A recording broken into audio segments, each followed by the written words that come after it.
Hello, my name is Dr. Maeva Clark, and I support parents and caregivers of neurodivergent children by providing emotional support and practical tools without burnout while helping guide their children towards friendships where they are celebrated for who they are and not just tolerated. Today, I'm going to share some things with you. I want to talk to you about some of my past experiences. And before I get started, I want to tell you that I wear many hats. I am a wife, a mother of two adult children. I am a respiratory therapist. I am a program director of a Bachelor of Science in Respiratory Therapy program and a college professor. I am an author and an entrepreneur. The reason why I say that to you is I learned how to get it right. I learned how to have this and that instead of this or that without burning out. But guess what? It didn't start off that way. I had a journey, just like you have your own journey. I had a journey, and my journey came with a lot of bumps. Overall, I've had a really good life. I have enjoyed my life, but it wasn't without pain. It wasn't without experiences to get me to be the woman in front of you, the woman that has learned to embrace who she is, the woman who has learned how to celebrate herself for who she is. And I want to talk to you about that journey because it wasn't always easy and I didn't always get it right. Matter of fact, it was downright challenging at times, but I'm here smiling in front of you because I'm an overcomer. You know why? I think it is because I use the word, and you may have your own word, but I use the word grit. I have grit. I have grit to do what it I need to do to get what I need to get. I have, and that gives me this perseverance. And where there's a will, there's a way. But let me take you on my journey a little bit, just so you'll understand what I mean. Well, my husband and I got married. We thought we were going to wait a while before we had children. I said maybe 2 to 5 years before I even think of starting to have a family. And things changed. We we thought about it and we decided to try early on. And it was within our first year of marriage. So once we embraced the idea of starting a family, we became pregnant. We were excited, but unfortunately, that excitement was short lived because I had a miscarriage. And that was a very, very, very painful process. But we navigated it and we navigated it together. I think what was one of the scariest parts for me was it was my first pregnancy and my first baby. And at the time, I worked at the Children's Hospital of Philadelphia. And my primary unit was the neonatal intensive care unit. So I took care of these babies that were really, really sick because at CHOP we get like the sickest 1% of the kids in the country.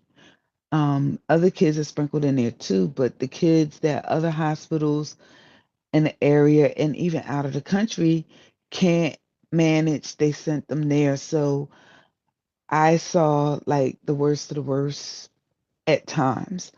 And so, what I learned over the years was when you have a miscarriage is a spontaneous abortion, which means that something is not right.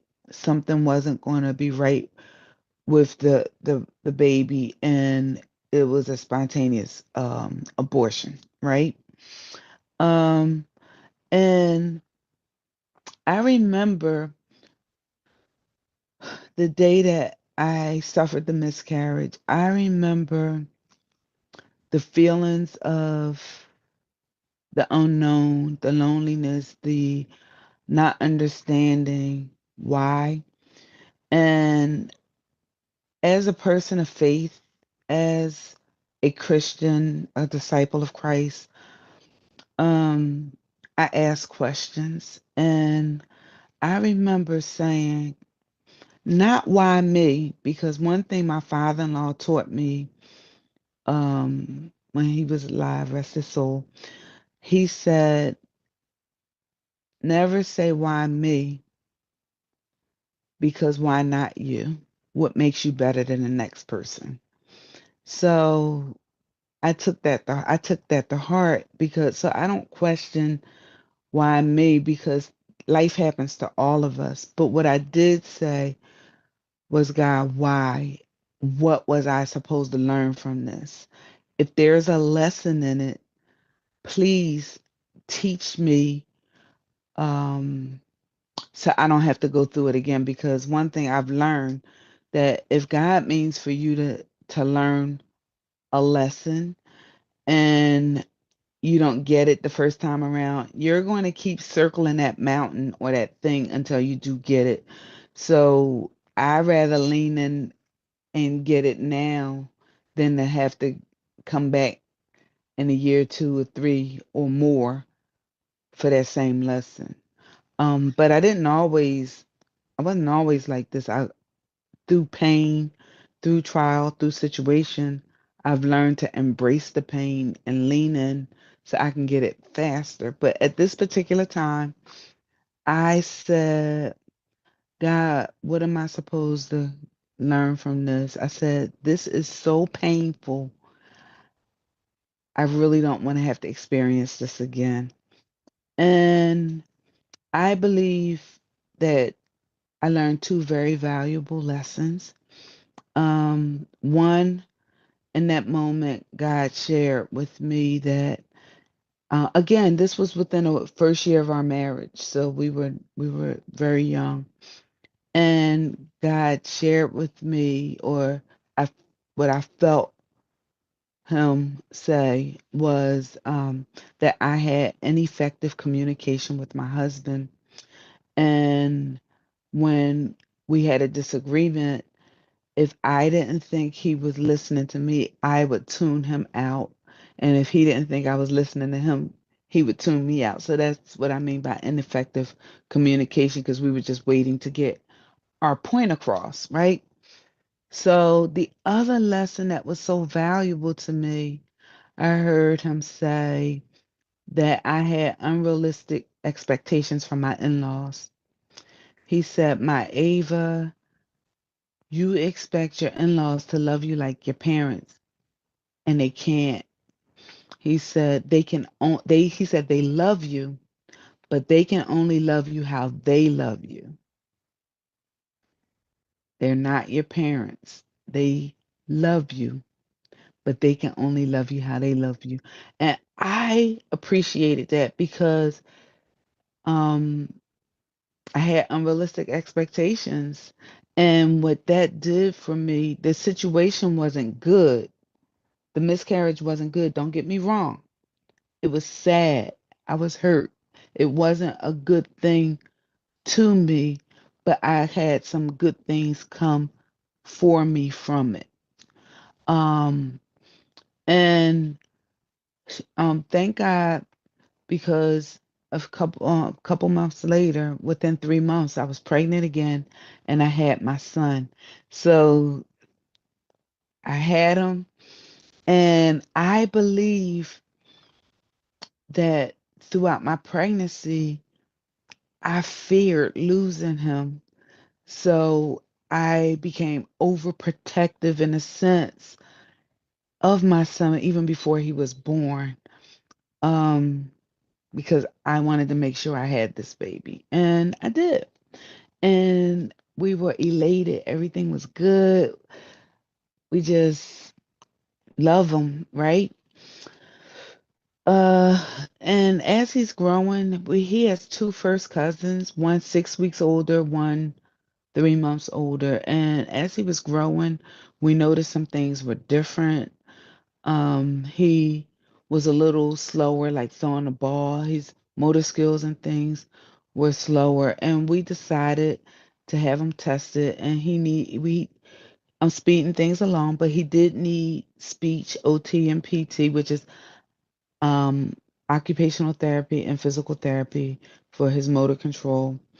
And my daughter is, then she was born, she's only 20 months younger than my son. So I had two children very close together. Um, and what I did, I think by, again, remember, I lost a baby, got pregnant maybe 3 months later, had my son.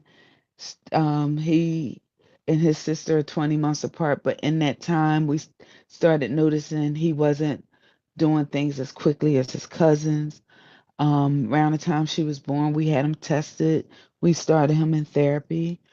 Um, and during that time, I steadily kept giving myself away. I stopped taking care of me and my needs. I became the caretaker and caregiver for everyone else but me. I was always last. I took care of my husband. I took care of my children. If my parents needed something, took care of them, and I was happy to do it. And it was really good until it wasn't good. One day, I remember my husband saying he was going out, and I got angry. I was very emotional about the fact that he was going out, and I couldn't understand why because and it never bothered me before. And like, why is this bothering me now? And one thing about me, I'm back even more now, but I've always been sort of introspective. And I said, what is it about me? What's going on that I'm upset when this doesn't usually bother me? And what I realized is I really wasn't upset that he was going out. I was upset that I didn't have anywhere to go because I gave me up. I gave my friends. Like I was just so content being with my kids and being at home. And when people wanted to go out, I was good. I said, no, I'm good until I didn't have anyone to call or anywhere to go. So my point for sharing this is the beginning of me learning about self-care. And one thing Chris, my husband, said to me, he said, Ava, if you're no good to you, you can't be any good to anyone else. And I evaluated that and I thought about it, but I will say that was probably the beginning of my self-care journey, but it's layered and it didn't happen overnight. Some time passed. Oh, and I learned what I started doing for me is if the kids went to, I was blessed enough as a respiratory therapist, I was blessed enough to be able to work part time while my children were, when my son was born, all the way until Kyra graduated from high school, I was able to work part time. So I feel like I had the best of both worlds because I almost felt like a stay at home mom because I only worked 2 days during the weekend, every other weekend. But I worked and I was able to bring in and have my own money and contribute to the house and talk to adults. So was a working woman too. So it was like the best of both worlds. Anyway, um, I would go and get my hair done. I would get my nails done. I would go to the movies by myself. I would take myself to lunch. And I did those things to keep a peace of mind. Then I remember times when I had the kids and I needed a break because I was just tired. I was frustrated some days because life had happened for whatever reasons. Maybe we had several therapy appointments, whatever, who knows, right? But I learned myself enough that if my children were doing something that bothered me, that didn't typically bother me, I knew it wasn't them, it was me. So I would tell them, Mommy needs a timeout. It's not you, it's me. Mommy's going to go in her room for 10 minutes and she'll be back. And yes, I talk in third person. This is what I did at the time and it worked for me. Don't judge. Anyway, that worked for me. I don't know if it'll work for you or not, but you have to find something for yourself. So later, I started seeing a therapist, and someone said, why would you see a therapist and nothing's wrong with you? And I will say to that person that says that, the reason why you see a therapist is because you don't want anything to be wrong with you. You want to stay grounded. You want to keep your sanity. You want to gain a better understanding for what you're dealing with and for life and everything. So, yes, I saw a therapist. And I remember one day that was very powerful for me in my frame of mind at the time. And she said, Maeva, what do you like? And I sat there and I sat there and I sat there and I cried because I didn't have an answer for her. I didn't know what I liked anymore because I was so busy taking care of everybody else.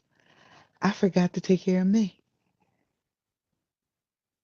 So she gave me an assignment and she said, I want you to go home and write 50 things down that you like. And it took me a long time to get anything down. And then I remembered, believe it or not, one of the things I liked was hot chocolate. I remember being a little girl and drinking hot chocolate, and it made me feel warm and fuzzy inside. And I was like, wow. Then I remembered that I like scented candles and I like music. So those are just three things. And I like seafood. I like shrimp, crabs. Um, then things started flowing and I was able to actually write a list. Some things did cost money and many things didn't or was a nominal fee. So I went to BJ's. I got a case of hot chocolate. I went to Bath and Body Works. I got scented candles and I would take my radio. So in the morning, before I got ready for work, I would put music on in the bathroom.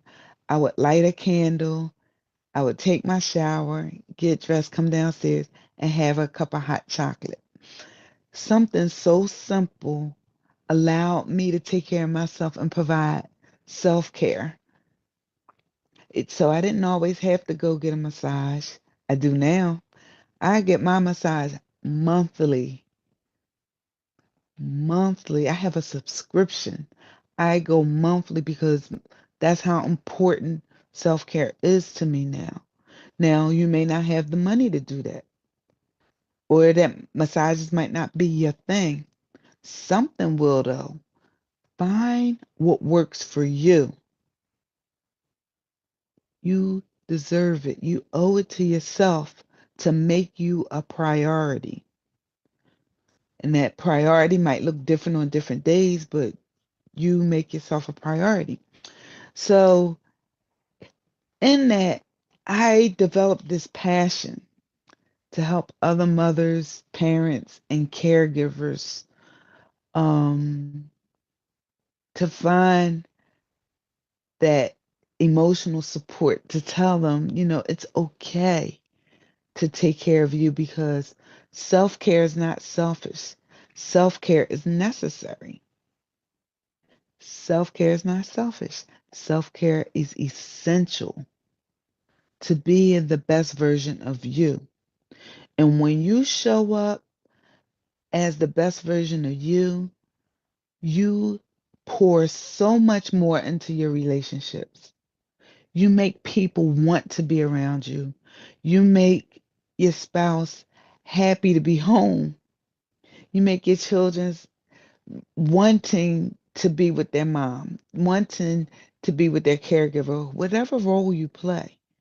They want to be with you because of who you are, not because you're repelling them, because you're angry, because you're short, because you're tired, because you're upset, because you're hungry, because you didn't look into yourself. You didn't look out for yourself. I've been there, done that. I know what it feels like to be on the verge of a mental and emotional breakdown because I was running on an empty tank. I was running on fumes. I had nothing else left to give. I was giving away fumes. I was down to fumes because I had no more gas in my tank. I know what that feels like, and it doesn't feel good. I know what it feels like to be in a crowded room and feel lonely, feel like nobody sees you or nobody f- understands you. I know what that feels like, and it doesn't feel good. I know what it feels like to have a husband who's there and walking by your side and still say he don't understand. He don't get me. He doesn't understand what I'm dealing with. I've been home all day with these kids and he was at work and I need a break just like he does, but he comes home tired from work and I'm still with the kids. I know what that feels like. I know what it feels like to not feel heard and understood, um, and feel like nobody get me, nobody relates. I know what that feels like. And that's why I developed MOAC, Mothers of Exceptional Kids. And this is a community that provides support for parents and caregivers. It's called Mothers of Exceptional Kids, but all are welcome. When you have a when you have children, period, it's challenging. But when you have a child that's neurodivergent, multiply those feelings. Everything that I just told you, anybody can feel or experience. But when you have a child who is neurodivergent, who has medical appointments, who has speech therapy, occupational therapy, physical therapy, you're running them around this appointment, that appointment. It piles on, it adds up, it intensifies any of those feelings, right? So I have this community now. I'm so proud of it. I'm so proud to be able to give back. This is a passion project for me. And we meet every first Tuesday of the month via Zoom from 8 p.m. to 9 p.m. And it's good, man. I'm getting such gratification out of seeing the wins that these parents are getting from being in this community and the feedback that they're sharing with one another, right? And last month I had my first father. And that was so exciting because he got so much out of it. He was like, I'm bringing her mother and family members because they don't understand our journey and they need to hear this information. This information is so good. And that warmed my heart. I developed, it's called the Empowered Mom Toolkit. And in that toolkit, and I'm developing one for fathers, and you know, I focus primarily on mothers of neurodivergent children, right?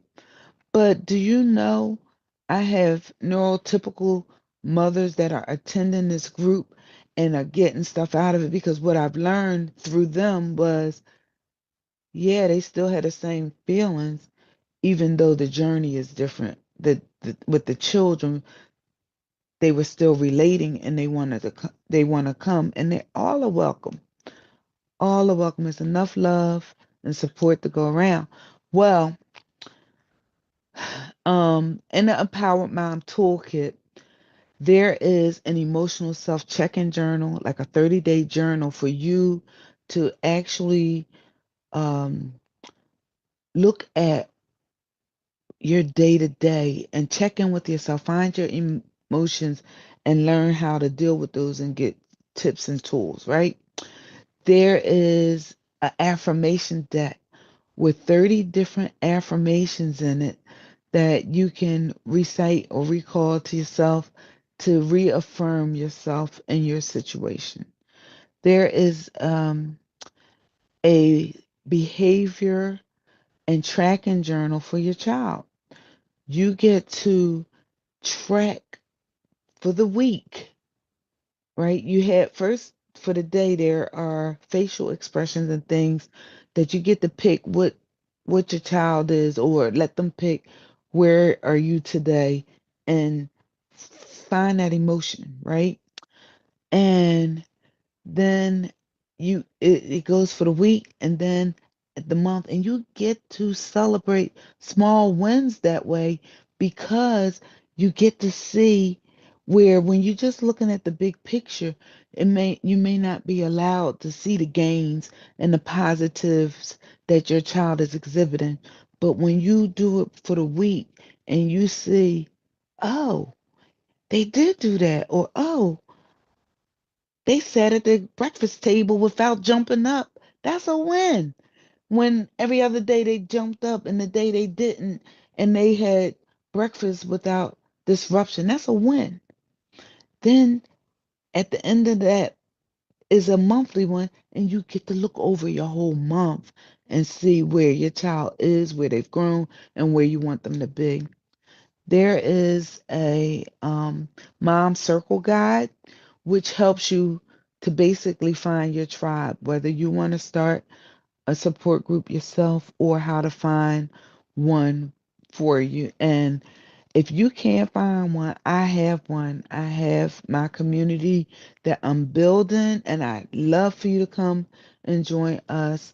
Um, there are there's a mom's self care blueprint. I teach you how to provide yourself self care, from breathing to basically those timeouts I was just telling you about, whatever.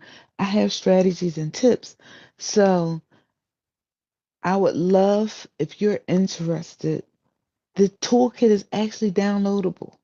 You can register for it and you can get the download where if you can't afford therapy right now or you're not ready to go to therapy, then this toolkit will help you identify with things and work in a sense similar to what a therapist could do until you can get to your therapist. So, I would love for you to join me on Tuesday. If you are curious about what MOAC is and what we're doing on our Tuesday calls, join us this coming Tuesday. Um, and August the 5th, join us this coming Tuesday at 8 p.m. Eastern Standard Time via Zoom. When you register, you'll get a Zoom link and then you can participate. I'd love to have you. Remember, I know what it feels like to be on a verge of almost burnout and on the verge of an emotional and mental breakdown from being spread too thin. And I never, ever, ever want to go there again. And I want to help you prevent burnout by providing you with emotional support and practical tools. Okay? Again, my name is Dr. Maeva Clark, and I support parents and caregivers of neurodivergent children by providing emotional support and practical tools without burnout while guiding their children through towards meaningful friendships where their children are celebrated for who they are and not just tolerated. I look forward to seeing you this Tuesday, August the 5th, on Zoom for our Parents and Caregivers Circle, our support circle. All right? I'll see you then. Until the next time, take care and God bless.